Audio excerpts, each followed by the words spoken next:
bazı mijozlar, tumanlı tadbirkorlar nima maqsadda kelganligi savollarni yumshab, kredit bazalarimiz yumshab, kredit pullarimiz yumshab marhamat savollarni berishimiz mumkin. Marhamat, siz nima masalada kelgansiz? Kredit masalasi. Qanaqa kredit masalasi? Tadbirkorlik qilmoqchisiz. Nima faoliyat qilasizsiz? Kalkutta sohasi, servis sohasi. Bizda bankimizda 10 milliondan 50 milliongacha tadbirkorlarga o'zimizni ta'minlash shaxslarga 25%dan 3 yillik 6 oy imtiyoz davri bilan naqd pul berib, naqd pul turamiz. Faqat unga kafillik orqali beradi.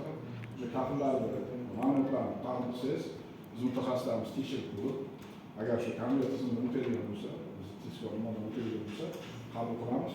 Sizga 3 kunda ariza qilib, 3 kun ichida kelib chiqib, ta'minlashingiz mumkin. Naqd pul ko'rinishi.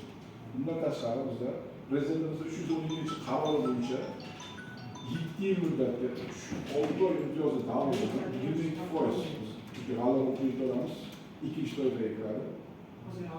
Faqat pul o'tkazish yo'li bilan bizga shartnoma taqdim qilsangiz, sizni kartangizni o'sha istoringizni, kredit tarifingizni ko'rib chiqamiz. Agar siz ma'qul bo'lsa, shu bo'lsa, biz sizni 6 yil 3 yil imtiyoz davrida 22% pul ko'chirish yo'lini hal qilish mumkin masalasi. Marhamat, kimda savol bor? Produksiya bo'yicha.